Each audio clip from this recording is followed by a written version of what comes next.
नमस्कार, मैं हूं सुरेंद्र सिंह। मोदी जी की सबसे बड़ी कमजोरी क्या है, इससे पहले ये जानकारी लेते हैं। दिल्ली बीजेपी जीत तो गई और दिल्ली के लिए नई सरकार के गठन की प्रक्रिया भी तेज है और राज्यों की तरह दिल्ली में भी मुख्यमंत्री पद के लिए उम्मीदवार परखे जाएंगे और फिर एक रखे जाएंगे। लेकिन दिल्ली पर बीजेपी की जीत और केजरीवाल की हार हुई, ये तो सब जानते हैं। दिल्ली में बीजेपी की हवा थी, पर कितनी?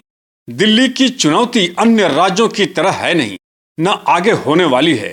बीजेपी और आप पार्टी के बीच के एक वह अंतर को रख रहा हूं जो आप नहीं जानते होंगे और आपको ये तथ्य हैरान करेंगे। चुनाव आयोग ने दिल्ली के सभी 70 विधानसभा सीटों के घोषित परिणाम में चुनाव आयोग के मुताबिक भारतीय जनता पार्टी को पूरे दिल्ली में कुल 43,23,110 वोट मिले हैं और आम आदमी पार्टी को 41,33,898 वोट मिले हैं। दोनों पार्टियों के बीच सिर्फ 1,89,000 का फर्क है। यानी आम आदमी पार्टी को पूरी दिल्ली चुनाव में भारतीय जनता पार्टी से 1,89,000 ही वोट कम मिले हैं। केजरीवाल 22 सीटों के साथ हैं और बीजेपी ने 48 सीटें जो जीती हैं, उन सीटों पर जीत और हार की मार्जिन बहुत कम है। यानी बहुत ही कम अंतर से सभी 48 सीटों पर बीजेपी ने जीत दर्ज की है। वहीं पर कांग्रेस ने दिल्ली में कुल 6 लाख वोट हासिल किए। सबसे बड़ी बात, नोटा, निर्दलीय और छोटी अन्य पार्टियों को दिल्ली चुनाव में 2,13,000 वोट मिले हैं। अगर अरविंद केजरीवाल की पार्टी इसे मैनेज कर लेती तो क्या होता?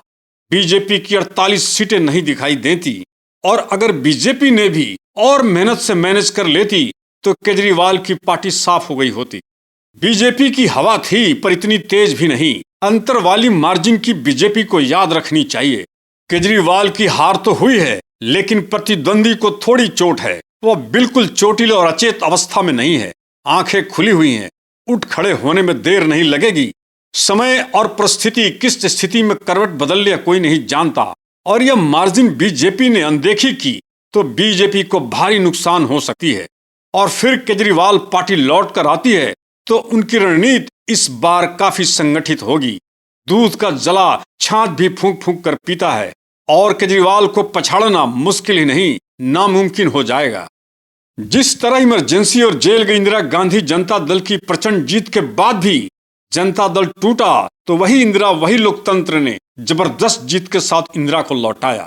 मैं यह बात इसलिए रख रहा हूं कि मोदी जी अक्सर कई जगहों से चुनाव जीत तो जाते हैं, लेकिन फिर इसके बाद कोई खोज खबर नहीं लेते कि उस राज्य की स्थिति और अवस्था क्या है, उस राज्य को कितना और कैसे ख्याल करना चाहिए था, और वह पुनः राज्य खो देते हैं।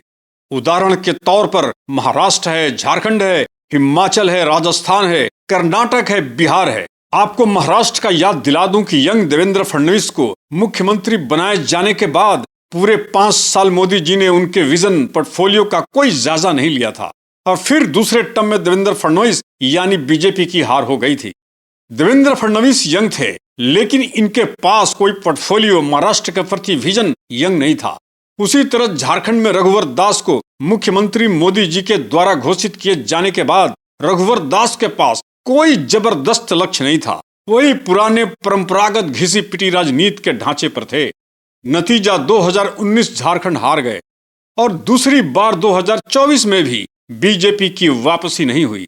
बीजेपी झारखंड में यथास्थितिवाद में ही रह गया और झारखंड में आज भी बीजेपी के पास कोई प्रखर नेता और दूरगामी विजन वाला नेता नहीं। इसी तर्ज पर हिमाचल भी गया, कर्नाटक भी गया, बिहार में भी बीजेपी का वही हाल है। पुरानी और परंपरागत शैली। अनेकों बार लोकसभा के लिए बिहारियों ने मोदी जी को प्रचंड वोट दिया है, लेकिन मोदी जी 5 बरस बीत जाते हैं, कोई सभा नहीं करते, किसी नेता को ग्रूम नहीं करते। इस तरह अटल जी के जमाने से लेकर मोदी जी के पिछले 10 वर्षों में आज तक नीतीश कुमार के कंधों का सहारा लेना पड़ रहा है। बिहार में कोई कद्दावर नेता बनाने में किसी तरह की कोई मशक्कत और मेहनत बीजेपी ने नहीं की। एक बड़ी पार्टी की जिम्मेदारी पुरानी परंपरागत शैली नहीं है। नई राजनीति करने के लिए शानदार नए वैकल्पिक विकल्प मोदी जी को लेकर आनी चाहिए। उस दिन की बात कांग्रेस और बीजेपी को याद करनी चाहिए जब सड़क पर घूमने वाले केजरीवाल, बिना राजनीतिक अनुभव वाली केजरीवाल पार्टी रातों रात राजधानी दिल्ली पर काबिज हो गई। तो उसमें नई बात क्या थी? दिल्ली मिनी इंडिया है, जहां भारत के विभिन्न राज्यों से आकर लोग बसे हैं। यहाँ के विचारों में कोई गहरी संस्कृति बसावट नहीं है।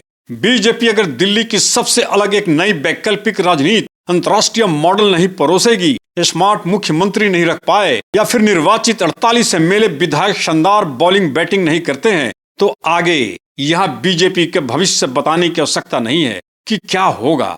केजरीवाल एक स्ट्रीट फाइटर पार्टी है। मौका केजरीवाल के हाथ में पुनः जाने में देर नहीं लगेगी, क्योंकि जमीन पर 22 सीटें बनी हुई हैं। दिल्ली में हर राज्यों की तरह यहाँ विपक्ष नहीं है। हर रंग में रंगे प्रांगत पर्सनालिटी में विपक्ष केजरीवाल है। बीजेपी की थोड़ी सी चूक सत्ता की पकड़ पर पानी फेर सकता है। हालांकि उनके ऊपर उनके पार्टी के अन्य सदस्यों पर भ्रष्टाचार के लगे कई आरोप हैं। ये केस ही इस पार्टी को दलदल में ले जा सकता है और इनके अस्तित्व को मटिया मेट कर सकता है। कई राज्यों की तुलना में राजधानी दिल्ली बिल्कुल अलग है, ये सब जानते हैं। लेकिन अगर यहाँ भी बीजेपी एक प्रलिखित काम, अग्रेसिव और ब्रिलियंट अप्रोच, नए राजनीति की architecture, engineering model, vision next नहीं रखती, तो इस बार गए तो दिल्ली पाने में बरसों लग जाएंगे। अमेठी का हाल क्या हुआ? स्मृति ईरानी वहां 5 बरस रही, क्या किया? किसी को कुछ पता है? पता ही नहीं। पता ही साफ हो गया। बीजेपी को गहन विचारों में उतरकर संगठन में उम्दा आकार गठन करने की जरूरत है। दिल्ली को दुनिया के सामने पावर हाउस कैपिटल की परिभाषा एक्सप्लोर करने होंगे, जो केजरीवाल नहीं कर सके। वर्ष 2014 के बाद पूरे भारत में मैक्सिमम इलेक्शन मोदी जी के नाम पर, काम पर लड़े जाने लगे हैं। चाहे वो अपने देश का कोई राज्य हो या राजधानी, और देश तो है ही। चुनाव में पास हो जाने के बाद फिर राज्य के मुख्यमंत्री देखे परखे जाने लगते हैं, और मोदी जी के राजदार, सिपह सलार, कार्यभार संभालने वाले एकमात्र करीबी सलाहकार नेता अमित शाह निर्वाचित सदस्यों में किसी एक का चयन करते हैं। अब राज्यों के भाग्य में जो मिल जाए, और जो भी मिल जाए, जैसा भी कमल खिल जाए। लेकिन आखिरकार इस तरह के लाल बुझक्कड़ फॉर्मेट वाली प्रक्रिया में इतने बड़े दांव क्यों खेले जाने लगा है? क्योंकि बीजेपी के पास ब्रांड मोदी जी के अलावा कोई चेहरा नहीं। बीजेपी का फ्यूचर मोदी जी के पास ही बनती है और खत्म हो जाती है। बीजेपी को एक आधुनिक राजनीति करने की जरूरत है।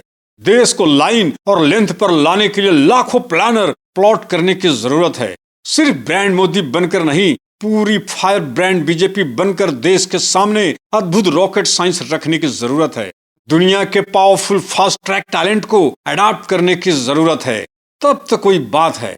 ब्रांड मोदी जी के बाद नेक्स्ट कौन? ये सवाल की सुगबुगाहट देश के लिए अच्छा नहीं। आज बस वीडियो में इतना ही। नमस्कार।